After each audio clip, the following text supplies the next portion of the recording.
Okay so after long time मतलब chemistry पहले बहुत ज्यादा कर लिए है ना, पूरा एक लेवल का है। फिजिक्स स्टार्ट करने जा रहे हैं। फिजिक्स का जो सबसे पहला चैप्टर है जो ज्यादातर इधर उधर कह दिया जाता है कि इसे बस थ्योरेटिकल पढ़ना है। हाँ ठीक है, उनकी बात बिल्कुल सही है, दे आर मोर एक्सपीरियंस्ड, उनके पास सब कुछ ज्यादा अच्छा है, बट स्टिल यहाँ पे नॉलेज के लिए बैठे हो। सिर्फ इसलिए नहीं कि जो चीज हमारे कंपटीशन में एक्सपेक्टेड आ रही है हम उसी को करके कंपटीशन क्लियर करके देते। एक साइंस के बच्चे के पास नॉलेज होनी चाहिए।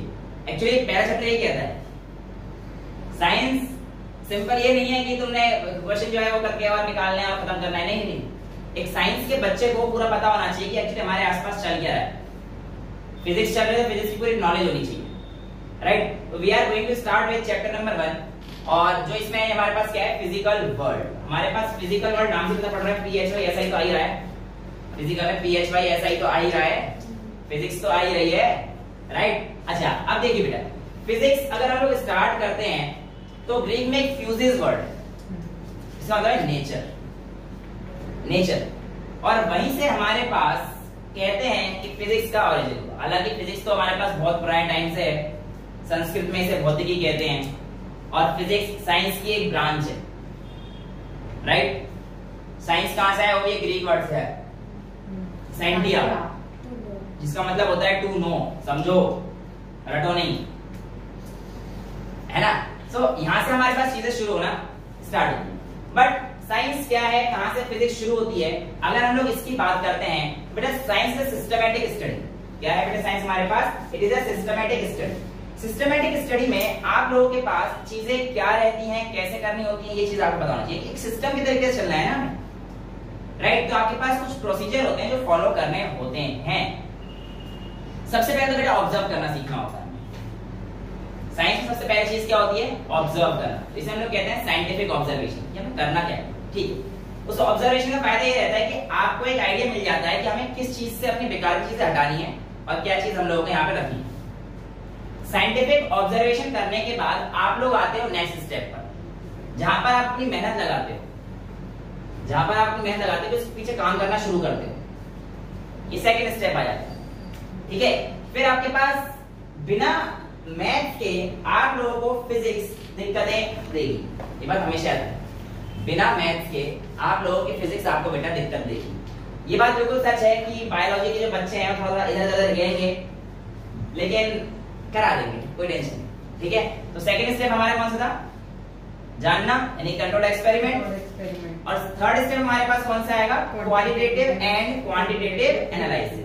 यानी कि जो चीज है, जब आप एक्सपेरिमेंट कर चुके थे, ठीक है हमारे पास चीजें तो आ गई, बट अब आप तीसरे स्टेप में चीजों को समझेंगे कि भाई होता कैसे है, क्या हो सकता है, कैसे इसमें और चीजें चेंज ला सकते हैं। ये सारी चीजें हमारे पास क्वालिटेटिव एंड क्वांटिटेटिव एस्पेक्ट में है। चौथा आता है मैथमेटिकल मॉडलिंग। क्या आता है, मैथमेटिकल मॉडलिंग। यहाँ पर क्या होता है कि आपके पास थोड़े बहुत मैथ्स के जो भी फॉर्मूलाज हैं, लॉज हैं, इन सबको आपको अप्लाई करना पड़ता है। और इन सबको जब आप अप्लाई करेंगे तो आप एक रिजल्ट पे पहुंचेंगे कि भाई मैंने अपना ये लॉ बनाया, मैं इस लॉ के रिजल्ट से यहाँ पर आया तो मेरे पास ये चीज आ गई है। इन सबसे आपने लॉ बना लो, उसका देख लो क्या क्या चीजें हो रही हैं। और लास्ट में हमारे पास क्या रहता है बेटा, प्रेडिक्शन। प्रेडिक्शन लास्ट में इसका देखो है, प्रेडिक्शन मतलब मैंने ये काम तो करा है, मैंने ये काम तो करा है, अब इसके बाद हो सकता है कि ऐसा हो। तो ये क्यूरियोसिटी आपके अंदर होनी चाहिए, तभी आप साइंस के अच्छे स्टूडेंट बन पाओगे। प्रेडिक्शन में आप लोग देखोगे कि चीज प्रेडिक्ट कर रहे हो कि यार ये ऐसे शुरू होगा, ये ऐसे शुरू होगा, इस टाइप से ये चीज। और लास्ट जो आपके पास रहने वाला है वो क्या रहेगा, वेरिफिकेशन एंड फॉल्सिबिलिटी। देखो वेरिफिकेशन एंड फॉल्सिबिलिटी में आपको आपने जो चीज करी है ना, उस चीज का स्टेटमेंट लिखना बहुत तरीके से बहुत ज्यादा जरूरी है। जैसे कि मान के चलो आपने एक एक्सपेरिमेंट बहुत अच्छे से कंडक्ट किया है और उसके बाद आप लोग एक रिजल्ट दे रहे हो, आपके घर में एक रिजल्ट दे रहे हो, लास्ट में वेरीफाई करके आपने जो है दे दिया है। अब अगर उसमें कोई फॉल्सिबिलिटी हुई, यानी कि कोई एक चीज ऐसी हुई कि जो आपकी गलत प्रूव हो जाएगी, तो आपकी पूरी मेहनत वेस्ट हो जाएगी। अल्बर्ट आइंस्टाइन, जिनका नाम अपने आप में चलता है, उन्होंने कहा था कि no number of right experiments can prove me right. मैं कितने ही सही एक्सपेरिमेंट्स कर लूं, कोई मुझे राइट प्रूव नहीं कर सकता। If I had done one wrong experiment, then that one is enough to prove me wrong. अगर मैंने कोई एक ही गलत कर दिया ना, तो वो एक काफी है कि आप गलत हो सकते। तो अपने जब आप लॉस वगैरह छापोगे लिखोगे तो आपको एक बात बहुत ही ध्यान रखनी है कि आपने जो बताया है उसमें चांसेस हो, जैसे कि आपने एक आम के ऊपर कुछ भी कर सकते हो। मैं एक एग्जांपल लेके चलता हूं कि आपने एक आम के ऊपर रिसर्च करना शुरू करा और आपने देखा आम सारे पीले हैं और आपने पूरा रिसर्च किया, भाई इसका ऐसा, इसकी ओटली ऐसी, इसका पेरिकार्प ऐसा, मेसोकार्प ऐसा, मतलब इसका गुदा ऐसा, ओटली ऐसी, सब चीज आपने रिजल्ट लिख दी। और उसके बाद आप लास्ट में अपनी दे रहे हो कि ऑल मैंगोज आर येलो। ठीक है, कल आज सबने येलो येलो पेन रखा है, क्या चक्कर है पता नहीं। तो ऑल मैंगोज आर येलो आपने जो है एक स्टेटमेंट दे दी, बट कुछ टाइम बाद मैं आया, मैंने कहा ग्रीन आम, ये तो गलत है, तुमने ऑल मैंगोज आर येलो दे दी ना, ऑल वर्ड क्यों लगाया?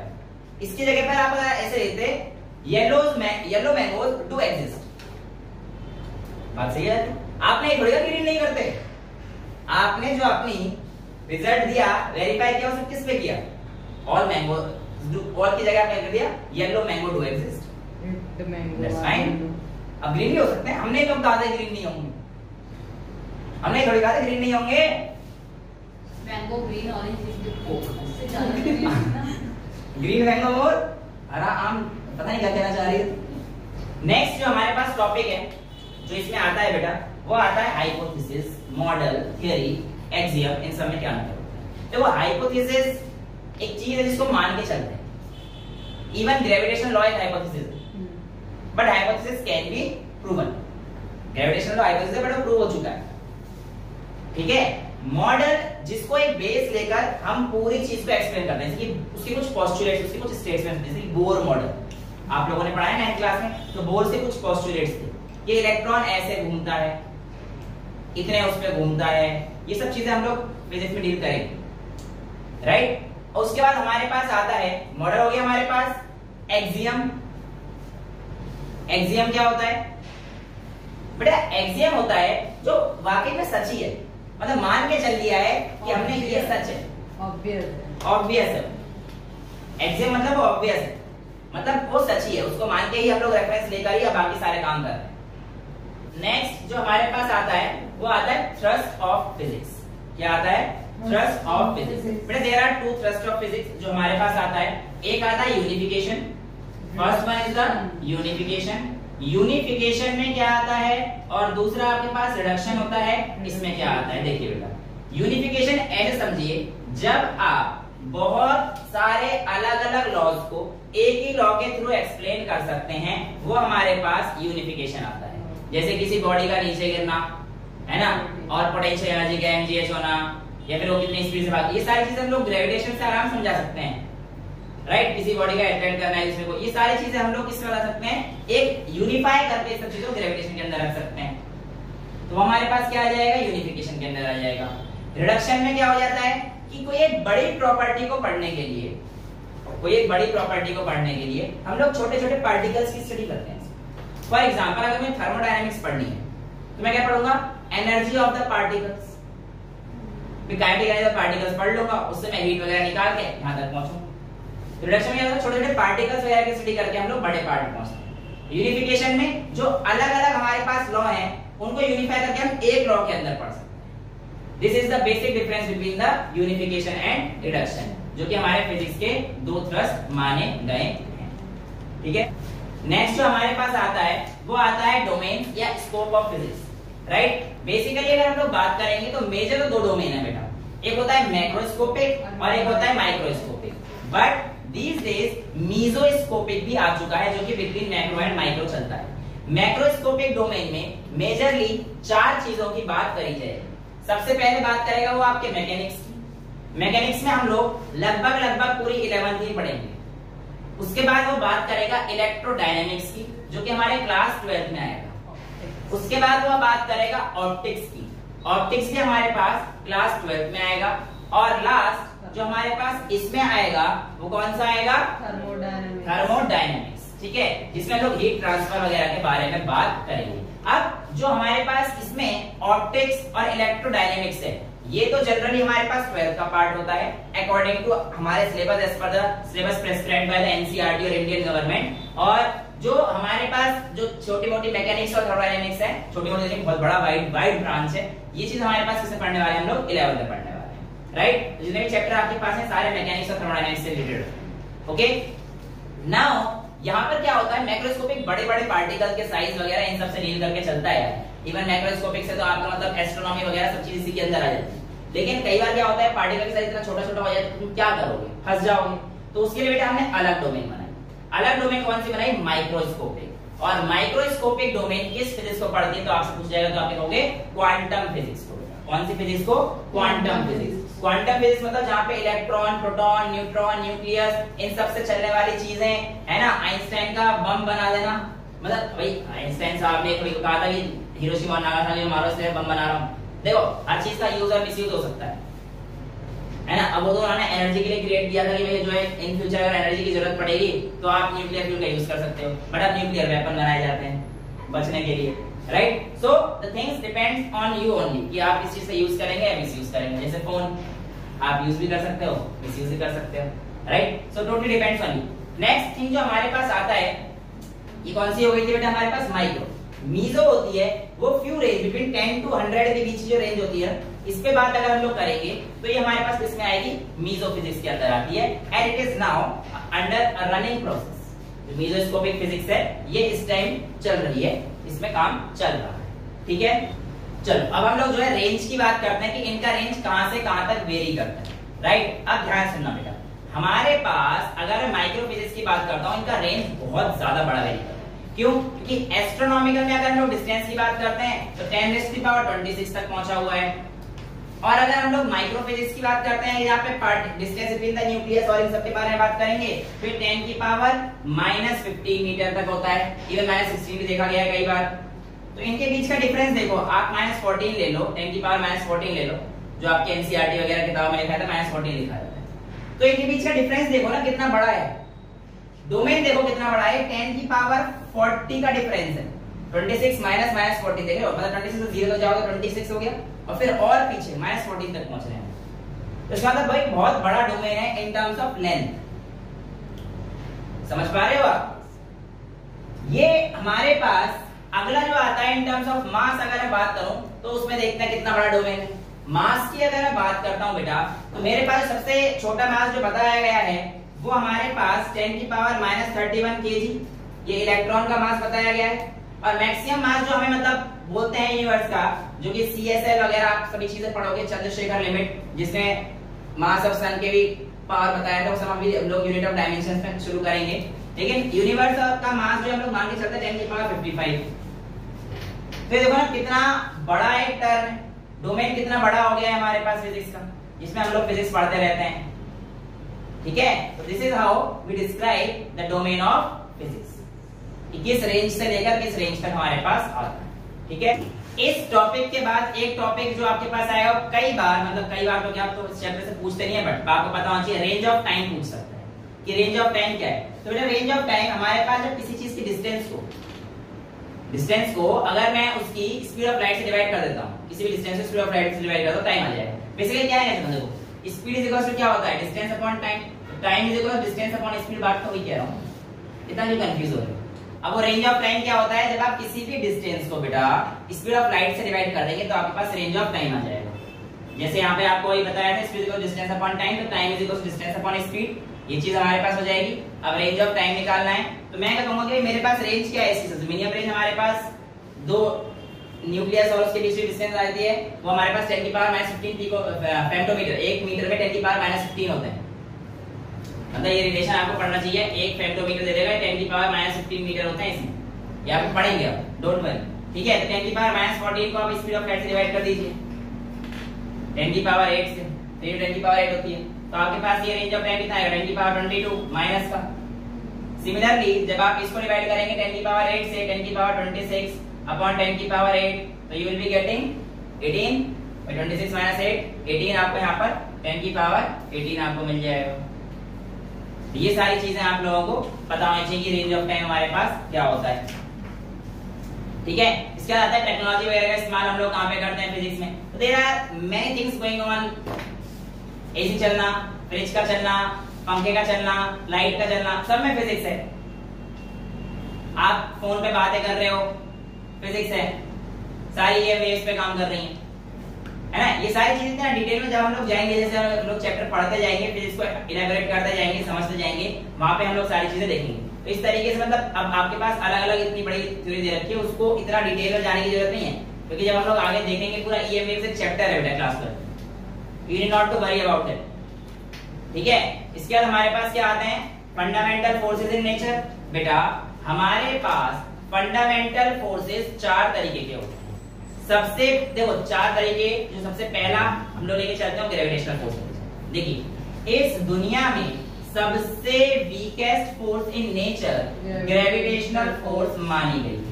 कैसे, मैं आपको अभी के अभी प्रूव भी करके दिखा सकता हूँ। जैसे कि इस डस्टर की बात करता हूँ, तो ये डस्टर अभी टेबल पर रखा हुआ है। टेबल पे क्यों रखा हुआ है, क्योंकि टेबल पे इसको ग्रेविटी ने अट्रैक्ट कर रखा है, तभी तो ये नीचे की तरफ जा रहा है। लेकिन मैं इस ग्रेविटी का अपोज करके बहुत आराम से उसे उठा सकता हूँ। तो ग्रेविटेशनल फोर्स तो एक वीक फोर्स है, अगर यकीन ना हो तो उससे भी करके देखते हैं। ऑब्जेक्ट पर है, मास पे नहीं डिपेंड करता बेटा ग्रेविटेशनल फोर्स, ऐसा ना बोले आप सर। लेकिन जब हम नीचे गिर जाते हैं, सबसे कूदेंगे तो नीचे गिरते हैं। हाँ, वो पोटेंशियल एनर्जी और काइनेटिक, वो पोटेंशियल एनर्जी और काइनेटिक एनर्जी कॉन्सेप्ट है, वो हम समझेंगे वर्क एनर्जी पावर में, उसकी दिक्कत ना लो। मैं बताऊंगा भारी वाले इंसान को ज्यादा लगेगी या हल्के वाले इंसान को ज्यादा लगेगी, वो हम लोग देखेंगे, डोंट वरी, ठीक है। अच्छा नेक्स्ट सुनिए आप ध्यान से। आप इसको ऐसे भी कर सकते हैं, आपने कुछ पार्टिकल्स लिए, कागज के टुकड़े, उसको यहाँ पे रख दिया, स्केल को ऐसे चार्ज किया और ऊपर देखा तो आपके पास जो स्केल की वजह से इस पे चार्ज आया था, स्केल पर वो कौन सा होगा, मतलब फ्रिक्शनल फ्रिक्शन की वजह से चार्ज आया था, इलेक्ट्रोस्टैटिक चार्ज आ गया है आपके पास। लेकिन आपने जब उसको उठा दिया, इसका मतलब इलेक्ट्रिक चार्ज ज्यादा स्ट्रॉन्ग है as compared to the gravitational force, यानी कि इलेक्ट्रिक फोर्स स्ट्रॉन्गर है। अब देखिए कैसे देखते हैं बेटा। देखिए अगर मैं बात करता हूं ग्रेविटेशनल फोर्स की, तो सारे फोर्स की आपको प्रॉपर्टीज पता होनी चाहिए। ग्रेविटेशनल फोर्स हमारे पास यूनिवर्स में हर जगह लगभग लागू हो जाता है। ग्रेविटेशनल फोर्स हम ऐसे कह सकते हैं, ये वो फोर्स है जब कोई भी दो ऑब्जेक्ट दुनिया के होते हैं, वो अट्रैक्ट कर रहे होते हैं आपस में एक दूसरे को, कितने रेशियो से, by the product of their mass and inverse to the square of the distance between them, है ना। यानी कि ग्रेविटेशनल फोर्स अगर आपने पढ़ा होगा, F is equals to Gm1 m2 upon r², right. यहाँ पर हम लोगों को इसकी प्रॉपर्टीज जाननी चाहिए। पहला, एक ये इनवर्स स्क्वायर लॉ को ओबे करता है, it obeys inverse square law. दूसरा, ये एट्रैक्टिव इन नेचर ही रहती है हमेशा, gravitational force is always attractive in nature. तीसरा, हमसे जो कहता है it is central force. What is meant by the term central force? बेटा सेंट्रल फोर्स क्या होती है, आप ऐसे समझिए, एक ये बॉडी है A, एक ये बॉडी है B। अब जो ग्रेविटेशनल फोर्स लगती है, they act along the line joining the centre of two body, मतलब ये वहां पर एक्ट करती है, उस लाइन पर एक्ट करती है जहां पर दोनों बॉडी के सेंटर से अगर आप लाइन निकालोगे और जोड़ोगे तो उस लाइन के अलोंग ये फोर्स एक्ट करेगी। ऐसी फोर्स को हम लोग क्या बोलते हैं, सेंट्रल फोर्स। तो central force are those force which act on the line joining the centre of two bodies. ये लाइन है, इनके सेंटर को जोड़ रही है, तो जो आपकी ग्रेविटेशनल फोर्स लग रही होगी वो यहाँ से लेकर और यहाँ तक कहीं इस लाइन के अलोंग लग रही होगी, इधर उधर जैसे भी लग रही होगी, फिर आपको वहीं से उस बॉडी के सेंटर से दो बॉडी को जोड़ना होगा, ठीक है। और इसके अलावा ग्रेविटेशनल फोर्स का पूछा जाता है किसकी वजह से होता है, तो एक पार्टिकल है जिसका नाम है ग्रेविटॉन। क्या नाम है बेटा, ग्रेविटॉन। हालांकि इसका फंडामेंटल एग्जिस्टेंस प्रूव तो नहीं हुआ है, बट अब मान के चलते हैं due to the particle graviton ये सारी कहानी आपके पास चल रही है। ये मानते हैं हाइपोथेटिकल है, हाइपोथेसिस। जो अगली प्रॉपर्टी है ग्रेविटेशन की वो है conservative in nature. Gravitational force conservative in nature होता है। इसका मतलब ग्रेविटेशन फोर्स पाथ पर डिपेंड नहीं करता, वो सिर्फ किस चीज पर डिपेंड करता है कि इनिशियल पोजीशन क्या है और फाइनल पोजीशन क्या है। कहने का मतलब है आप यहाँ से लेके गए और यहाँ से लेके गए, चाहे आप ऐसे चले जाओ, ऐसे घूमते हुए चले जाओ, अपने बॉयफ्रेंड या गर्लफ्रेंड के घर घूमते हुए चले जाओ, कोई फर्क नहीं पड़ेगा। आप घर से निकले थे, आप घर पहुंच गए, घर वालों को लगेगा लड़का तो भाई हमारा या लड़की हमारी, बिल्कुल टाइम का तो होगा, जिस चीज में आधा घंटा लगा था उसमें 2 घंटे लगा। क्या कर सकते हैं, मम्मी उस टाइम बाजार चली गई थी। आधे घंटे उसमें अगर आप जिस पर्पस के लिए भेजे में 1 घंटा और लगेगा, आने में 2 घंटे और। कौन से पर्पस की बात कर रहे हो? मैं तो कुछ नहीं समझ रहा। बंदे को ज्यादा ही चली गई। मैं तो बाहर मिलने की बात कर रहा हूँ, अंदर मिलने की बात थोड़ी कर रहा हूँ बेटा। बच्चे बड़े अच्छे हैं, आज सब पता है, हमसे ज्यादा इन्हें पता है। हम मिले नहीं आज तक किसी से अंदर।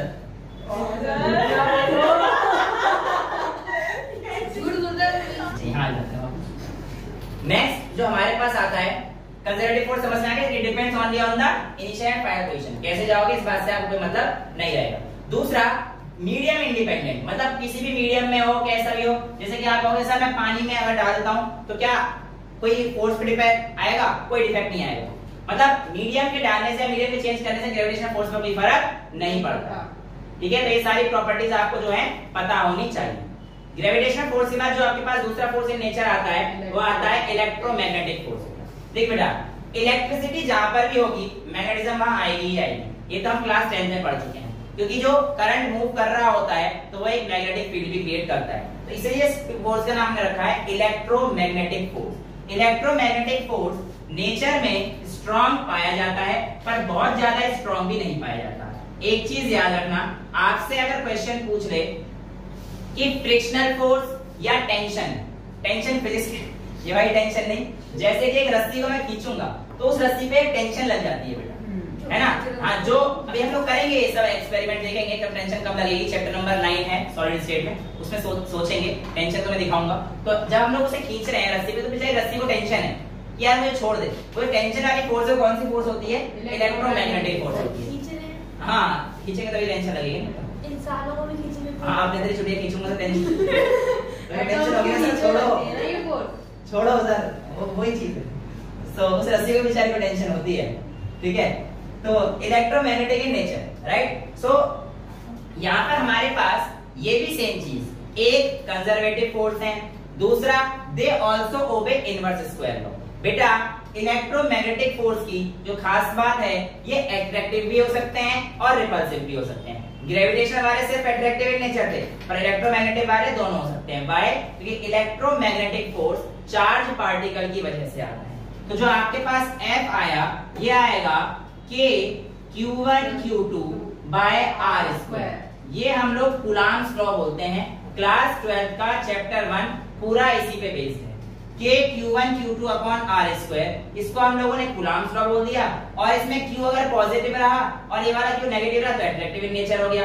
दोनों पॉजिटिव या दोनों नेगेटिव हो गए तो हमारे पास रिपल्सिव इन नेचर। तो इसलिए कहा जाता है कि हमारे पास ये तो सिर्फ अट्रैक्टिव होता है ग्रेविटेशनल, बट इलेक्ट्रोमैग्नेटिक फोर्स कैसा हो सकता है? अट्रैक्टिव भी हो सकता है और रिपल्सिव भी, दोनों ही हो सकते हैं। इसमें कोई दिक्कत नहीं आनी चाहिए। अच्छा, नेक्स्ट जो आपके पास आता है कि मीडियम इंडिपेंडेंट ही होता है। मीडियम डिपेंडेंट तो ये भी नहीं होता है, बट अगर आप मीडियम डालते हैं तो फोर्स चेंज हो जाता है। ठीक है, तो जैसे कि अगर आपसे क्लास 12 में क्वेश्चन आएगा उसमें एप्सिलॉन नॉट बाय के हो जाता है, जितना मीडियम दे रखा होता है। एक जैसे आप इस के को खोलेंगे ना बेटा, तो इस कांस्टेंट की वैल्यू आती है 4 पाई एप्सिलॉन नॉट। अब आपने इसको किसी मीडियम के अंदर इंसर्ट किया ना, तो इसका फोर्स थोड़ा चेंज हो जाएगा। वो कैसे चेंज होगा, क्या चेंज होगा, ये हम लोग अभी कंफ्यूज नहीं कर रहे हैं यहाँ पे। ठीक है, क्लास 12 में देखेंगे आराम से, कोई टेंशन लेने की जरूरत नहीं है। ठीक है, next they are also conservative force, कोई दिक्कत नहीं। जैसे इनके पार्टिकल बेटा ग्रेविटॉन होते थे, इनके पार्टिकल आते हैं फोटोन। तो इलेक्ट्रोमैग्नेटिक फोर्स के जो डिराइविंग पार्टिकल्स हैं या ड्राइविंग पार्टिकल्स हैं, वो हमारे पास क्या आते हैं बेटा? हमारे पास फोटॉन्स। ठीक है, ये भी इनवर्स लॉ को ओबे करेगा और ये स्ट्रॉन्ग फोर्सेस इन नेचर है। ठीक है, नेक्स्ट फोर्स हमारे पास आते हैं न्यूक्लियर फोर्स। और न्यूक्लियर फोर्स दो टाइप के होते हैं, एक होता है स्ट्रॉन्ग न्यूक्लियर फोर्स और एक होता है वीक न्यूक्लियर फोर्स। बेटा स्ट्रॉन्ग न्यूक्लियर फोर्स हमारे पास वो फोर्स है जो एटम के अंदर जो न्यूक्लियस है उसको बाइंड करके रखता है। न्यूक्लियस इतना स्टेबल क्यों है? क्योंकि उसके अंदर जो फोर्स लग रही है वो हमारे पास स्ट्रॉन्ग न्यूक्लियर फोर्स लग रही है। स्ट्रॉन्ग न्यूक्लियर फोर्स एक ऐसी फोर्स है जो सिर्फ प्रोटॉन और न्यूट्रॉन के बीच में लग रही है, यानी कि न्यूक्लियस के अंदर लग रही है। न्यूक्लियस के अंदर इलेक्ट्रॉन तो होता ही नहीं है, प्रोटॉन और न्यूट्रॉन इन दोनों को मिलाकर बेटा हम लोग न्यूक्लियॉन्स बोलते हैं। याद रहे न्यूक्लियॉन्स में कोई भी इलेक्ट्रॉन नहीं होता है। तो प्रोटॉन प्लस न्यूट्रॉन से हमारे पास एक स्ट्रॉन्ग न्यूक्लियर फोर्स का जन्म होता है। अब ताज्जुब की बात तो ये है कि ये स्ट्रॉन्ग न्यूक्लियर फोर्स इस पे डिपेंड नहीं करेगी, यानी कि अगर आप प्रोटॉन प्रोटॉन की बात करेंगे, चाहे प्रोटॉन न्यूट्रॉन की करेंगे या न्यूट्रॉन न्यूट्रॉन की बात करेंगे, ये तीनों पे ही बराबर लग रही होगी। ठीक है, strong nuclear force is equal in all of these, इन तीनों में बिल्कुल ही बिल्कुल इक्वल। ठीक है, ये आपके पास स्ट्रॉन्ग न्यूक्लियर फोर्स का बताया जाता है। अच्छा, दूसरी चीज, they are very short range order, इनका बहुत लॉन्ग रेंज ऑर्डर था बेटा, बहुत लॉन्ग रेंज ऑर्डर है। And they are very short range order, यानी कि बहुत ही छोटे डिस्टेंस के लिए लागू करते हैं, लगभग 10 की पावर -15 मीटर के आसपास की कहानी, बहुत ही छोटा फेम्टो। अब इसके बाद आपको पता होना चाहिए कि जो इसके बाद एक बार आते हैं स्ट्रॉन्ग न्यूक्लियर के बाद, वो हमारे पास कौन से आते हैं? Weak nuclear force. Weak nuclear forces. अच्छा, इसके पार्टिकल ड्राइविंग पार्टिकल्स पूछ जाता है कि भाई इसको कौन से पार्टिकल्स गवर्न करते हैं, तो आप क्या बोलेंगे बेटा, इनको कौन से पार्टिकल्स कर रहे हैं गवर्न? तो इसका आंसर आता है मीजॉन पार्टिकल। मीजॉन में भी कौन से? पाई मीजॉन। तो बेटा पाई मीजॉन पार्टिकल्स इन फोर्स को गवर्न करते हैं। ठीक है, नेक्स्ट हमारे पास आते हैं weak nuclear force. Weak nuclear force हालांकि बहुत ही कम देखे गए हैं। वीक न्यूक्लियर फोर्स जनरली तो आप लोग बेटा जब रेडियो एक्टिविटी पढ़ोगे तो वहां पर आप डीके पढ़ोगे। डीके मतलब कोई भी एलिमेंट कैसे घटता है, उसकी हाफ लाइफ क्या होती है। इस डीके में एक प्रोसेस आएगा, उसका नाम होगा बीटा डीके। क्या होगा बेटा? Beta decay. और उस बीटा डीके में आप लोगों के कुछ पार्टिकल्स निकलेंगे। ठीक है, और वहां पर आप जो बोसॉन पार्टिकल्स वगैरह सारी, इलेक्ट्रॉन, एंटी न्यूट्रिनो, न्यूट्रिनो, ये सारी चीजें हम लोग वहां डील करेंगे फिजिक्स में, कोई दिक्कत वाली चीज नहीं है। तो यहाँ पर हमारे पास जो इंडियन साइंटिस्ट थे सत्येंद्र नाथ बोस, जी हाँ, उन्होंने अपना रिजल्ट पहले निकाला, बहुत अच्छे से पढ़ रहे थे, और उसके उन्होंने जो अपना रिजल्ट था वो वहां भेजा था किसको? आइंस्टाइन को। जब आइंस्टाइन ने देखा, उन्होंने कहा यार ये तो बहुत बढ़िया बात है, तो उन्होंने उस रिजल्ट का इस्तेमाल करके अपना थ्योरी को मिलाकर बोस आइंस्टाइन थ्योरी भी दे रखी है, और एक स्टेट भी जो है इसी के नाम पे है, बोस आइंस्टाइन कंडेंसेट स्टेट, वो इन्हीं की थ्योरी के ऊपर के बाद ही बताई गई थी। तो यहाँ पर जो हमारे पास ड्राइविंग पार्टिकल है, इनको मिस्टर बोस को ही एक मतलब अच्छा लगता है जब साइंटिस्ट ऐसे हमारे इंडियंस आते हैं, तो पहली बार आप मतलब आप इंडियन साइंटिस्ट का नाम सुनने जा रहे हो कि इनके जो ड्राइविंग पार्टिकल्स हैं, बोसॉन पार्टिकल्स, पाई नहीं बोलते हैं इनको, बोसॉन पार्टिकल्स बोलते हैं। तो वीक न्यूक्लियर फोर्सेस के ड्राइविंग पार्टिकल्स कौन से हैं? Boson particles. तो सबके पार्टिकल्स आपको पता लग गए कौन से किसके हैं। अब देखते हैं कि हमारे पास कौन सा कितना स्ट्रेंथ लेके चल रहा है, कौन सबसे ज्यादा स्ट्रॉन्ग है। देखो मेरे नाम से पता पड़ रहा है स्ट्रॉन्ग न्यूक्लियर फोर्स सबसे ज्यादा स्ट्रॉन्ग है, मैं उसको मान के चल लेता हूँ 1। तो स्ट्रॉन्ग न्यूक्लियर फोर्स 1। बेटा जो हमारे पास इलेक्ट्रोमैग्नेटिक फोर्स है, it is only 100 times weaker then that of the strong nuclear force. यानी कि जो आपके पास इलेक्ट्रोमैग्नेटिक फोर्स है वो 10⁻⁻² रहने वाली है। नेक्स्ट जो हमारे पास आती है वो कौन सी आएगी बेटा? वीक न्यूक्लियर फोर्स, जो कि इससे 10⁻³ टाइम्स में आएगा, यानी कि उससे 13 गुना कमजोर है। ठीक है, तो ये आ जाएगा हमारे पास 10⁻⁻13। और सबसे वीकेस्ट फोर्स इन नेचर कितना है? ग्रेविटेशन, जो कि 39 टाइम्स कमजोर है। तो और कमजोर 1/में हो जाएगी वैल्यू, तो हमारे पास कितना आएगा? 10⁻⁻39। तो ये स्ट्रॉन्ग न्यूक्लियर, ये इलेक्ट्रोमैग्नेटिक फोर्स, ये हमारे पास कौन सी आ जाएगी? वीक न्यूक्लियर फोर्स, और ये कौन सी आ जाएगी? Gravitational force. तो ये सारे फोर्स का डिस्क्रिप्शन आप लोगों के सामने आ चुका है, इसका रेशियो आपसे पूछा जाता है, तो ये आपको पता होना चाहिए। नेक्स्ट जो टॉपिक आता है इसमें तो कुछ रह नहीं गया है। हाँ, एक छोटी सी जो पार्ट चीजें रह गई हैं वो ये है कि जो हमारे पास स्ट्रॉन्ग न्यूक्लियर फोर्स है ये कैसा है? नॉन कंजर्वेटिव है। ठीक है, यानी कि पार्ट डिपेंडेंट तो रहेगा ही, नॉन सेंट्रल है, और इसके अलावा चार्ज इंडिपेंडेंट है, चार्ज पर डिपेंड नहीं करता है। ठीक है, जैसे इलेक्ट्रोमैग्नेटिक फोर्स चार्ज पर डिपेंड कर रहा था, बट ये नहीं करता। और इसके अलावा वीक न्यूक्लियर फोर्स है, सबसे शॉर्टेस्ट रेंज होता है। हाँ, वो भी उसका सबसे शॉर्टेस्ट रेंज होता है वीक न्यूक्लियर का। तो मैंने बताया ना, वो तो इसके अंदर भी जब हमारी रेडियोएक्टिविटी होगी तब आएगी। ठीक है, तो उसका शॉर्टेस्ट रेंज होता है। इसके बाद हमारी एनसीईआरटी कहती है यूनिफिकेशन करते हैं थ्योरी की। टुवर्ड्स यूनिफिकेशन ऑफ थ्योरी में हमारे पास जो दे रखा है grand unification theory, theory of everything, ये स्टीफन हॉकिंग की थी। ठीक है। तो यस, बहुत ही अच्छे साइंटिस्ट थे, ठीक है। और अब हमारे पास क्या है कि जब चीजें बहुत ज्यादा हो जाती हैं तो यूनिफाई करना पड़ता है कि हम लोग एक वैल्यू को पढ़ सकें एग्जैक्टली। टेरेस्ट्रियल की इतनी सारी फंडा हम लोग इसके अंदर पढ़ते हैं, ग्रेविटेशनल लॉ के अकॉर्डिंग पढ़ते हैं, ठीक है। तो यूनिफिकेशन करना जरूरी हो जाता है। नेक्स्ट जो हमारे पास चीजें आती हैं जहां से हमें चीजें समझनी है वो क्या होंगी और कैसे होंगी, इन चीजों को देखना बहुत जरूरी है बेटा। जो नेक्स्ट टॉपिक है वो कौन सा है आपके पास एनसीईआरटी के according? Nature of physics law. Nature of physical law. तो बेटा जो हमारे पास नेचर ऑफ फिजिकल लॉज है, ये हमारे पास 4 टाइप के हैं। सबसे पहला है law of conservation of energy, second है law of conservation of linear momentum, third है law of conservation of angular momentum और फोर्थ है law of conservation of charge. अब इसमें जो law of conservation of energy है ना, ये एक्चुअली आप law of conservation of mass भी कह सकते हैं कि मास एनर्जी के फॉर्म में कन्वर्ट किया जा सकता है। यस, अब आपको कैसे करना है, क्या करना है, ये सारी चीजें बेटा आपको क्लास 12 पढ़ाएगी, जब आपको वो आइंस्टाइन थ्योरी ऑफ रिलेटिविटी पढ़ाएगी, तो आप इस सब की टेंशन मत लीजिए। अब आगे बढ़ते हैं। Law of conservation of energy क्या कहती है कि एनर्जी इस पूरे अर्थ की है, यूनिवर्स की कांस्टेंट है, यानी कि टोटल एनर्जी तो हमेशा कांस्टेंट रहने वाली है। Energy can neither be created nor it can be destroyed, it can only be transfer from one form to another. Although अगर हम लोग बात करते हैं बेटा यहाँ पर एनर्जी की, तो एनर्जी कैसा फॉर्म होता है आपको वेक्टर लगता होगा, but energy is a scalar form, right. Actual में अगर मैं आज आपको एक चीज बताऊं, आप एक काम करना, आप आइसक्रीम लेना, घर जाके आधी किलो की आइसक्रीम ले लेना और आधी किलो आइसक्रीम के साथ में ले लेना, ठीक है। जब आप एक आइसक्रीम को एक आइसक्रीम में रखेंगे, ऐसे मिलाएंगे और आप सोचोगे कि मेरा 500 ग्राम प्लस 500 ग्राम मिला के पूरा 1 किलो बनना चाहिए था, लेकिन ऐसा नहीं होता है, 1 किलो नहीं बनेगा। वो घर जाके वेइंग मशीन पे चेक कर सकते हो, वहां पर कहीं ना कहीं मास डिफेक्ट होगा, ठीक है। और मास डिफेक्ट क्या है, कितना है, ये सारी चीजें हम लोग देखेंगे, आराम से डील करेंगे, राइट। सिमिलरली अगर मैं आपको एक बहुत ही बढ़िया क्वेश्चन पूछूं तो आपको एक पहले बता देता हूं, जैसे हीलियम है बेटा, हीलियम एक अल्फा पार्टिकल, ठीक है। अल्फा पार्टिकल ये आपने क्लास 10 में पढ़ चुके हैं रदरफोर्ड वाले मॉडल।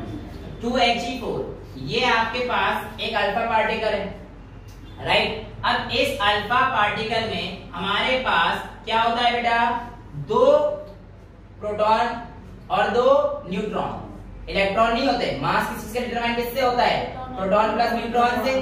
तो यानी कि हमारे पास इसमें 2 प्रोटॉन है और 2 न्यूट्रॉन है, 2 प्रोटॉन है और 2 न्यूट्रॉन है, राइट। अब हमारे पास अगर आपसे कहा जाए आपके पास एक स्पीशीज ऐसी है, स्पीशीज 1, जिसमें 2 इलेक्ट्रॉन, 2 प्रोटॉन और 2 न्यूट्रॉन थे, और स्पीशीज 2 ऐसी है जिसमें 2 इलेक्ट्रॉन और 1 अल्फा पार्टिकल था, तो बताइए इन दोनों में से मास किसका ज्यादा था। तो आपके पास जो ऑप्शन दे रखे थे वो ये दे रखे थे m1 greater than m2, second option दे रखा था वो दे रखा था m2 greater than m1, third one हमारे पास क्या दे रखा था m1 is equals to m2, और फोर्थ हमारे पास क्या दे रखा था बेटा, कभी m1 बड़ा हो जाएगा कभी m2 बड़ा हो जाएगा, डिपेंडिंग ऑन द कंडीशन, ठीक है। तो ऑब्वियसली बात है, आपको यहाँ पे दिख रहा होगा कि सर आपने अल्फा पार्टिकल मतलब 2 प्रोटॉन 2 न्यूट्रॉन बनाए हैं, हम लोग इसे खोल देंगे तो हमारे पास 2 प्रोटॉन 2 न्यूट्रॉन और हमारा आंसर आ जाएगा 3rd, लेकिन ये गलत है। चार्ज पार्टिकल्स होते हैं ये एक्चुअली जब भी हमारे पास जुड़ेंगे तो यहाँ पर मास डिफेक्ट है, और उस मास डिफेक्ट के आने की वजह से इसका मास थोड़ा सा कम पाया जाएगा।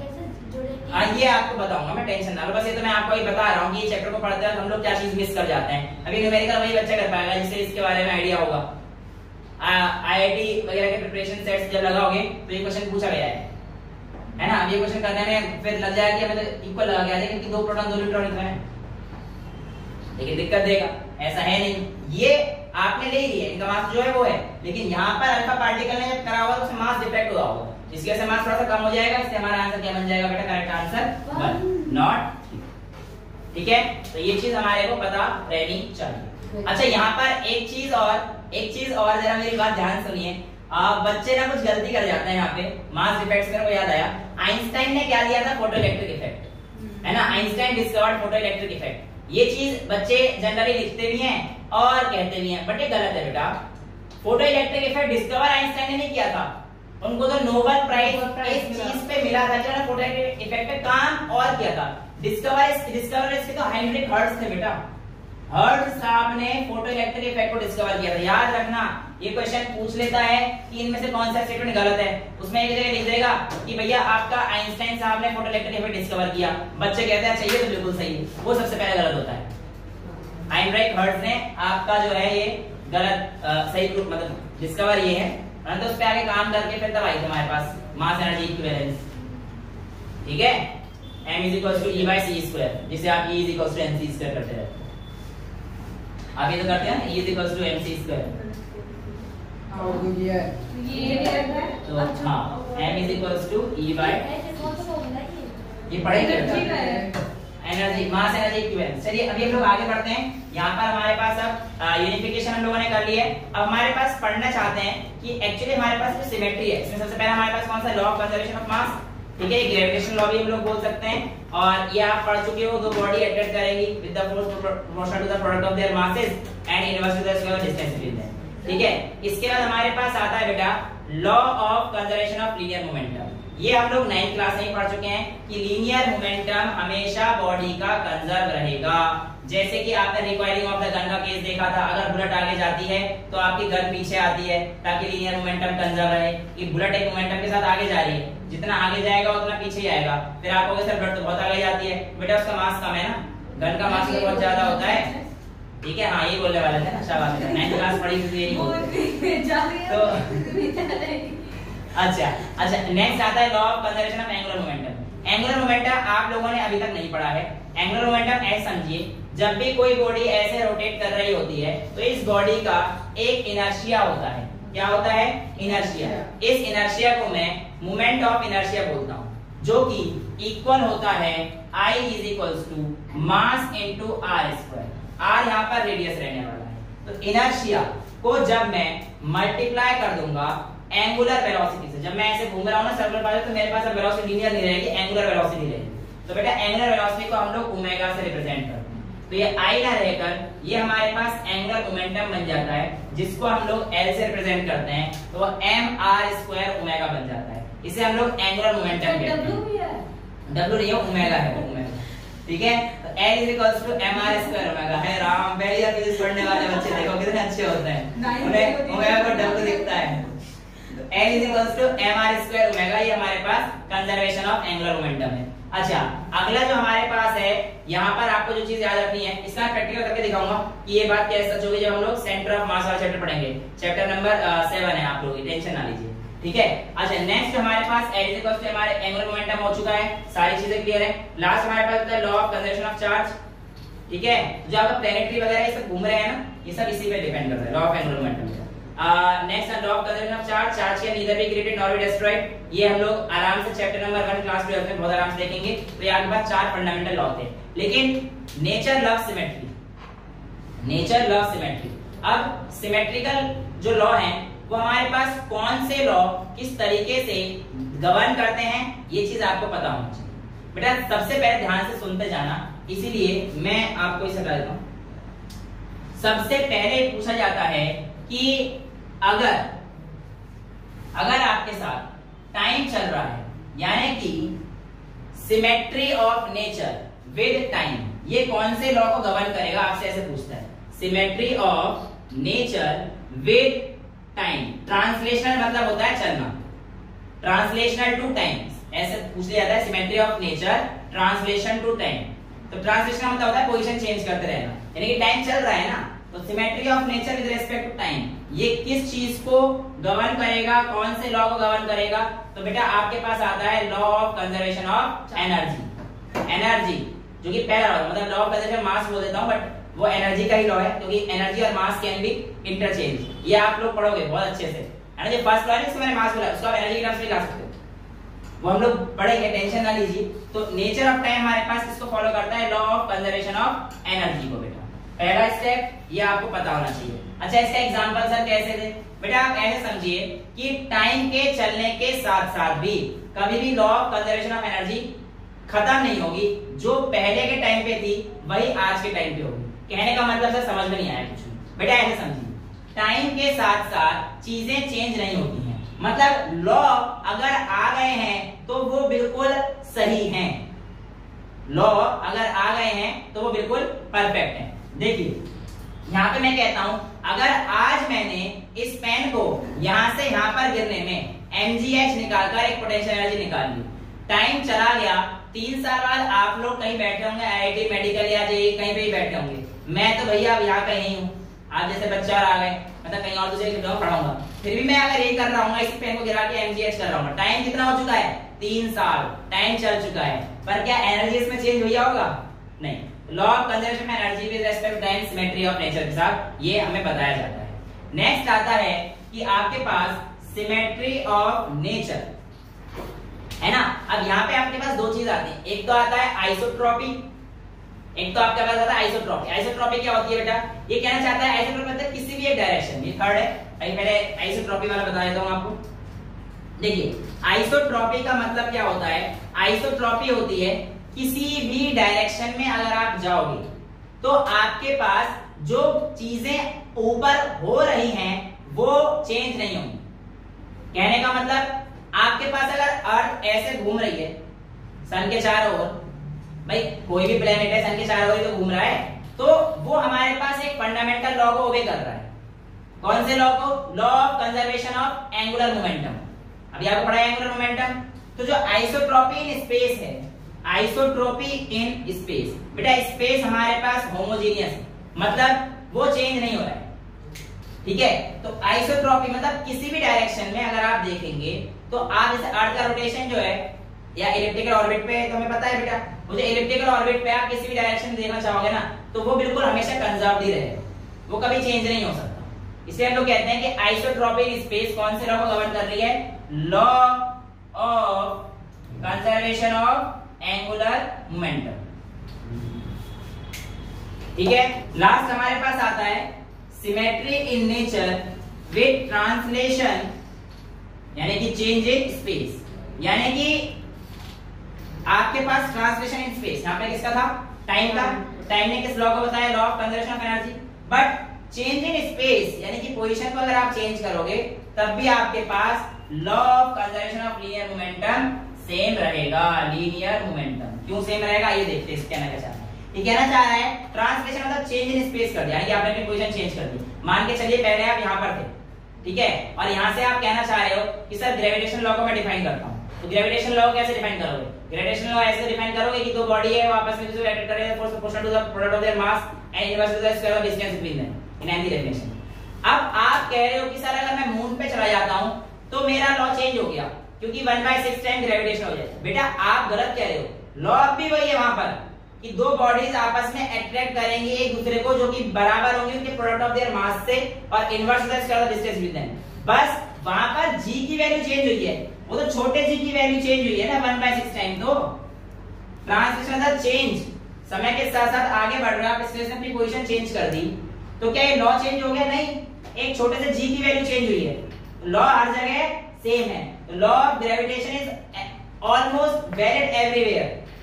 ऑलमोस्ट भी नहीं, हां यूनिवर्सल लॉ है, ठीक है। तो इसलिए हमारे पास जो symmetry of nature with respect to translation in space कौन से लॉ को बताता है? Law of conservation of linear momentum.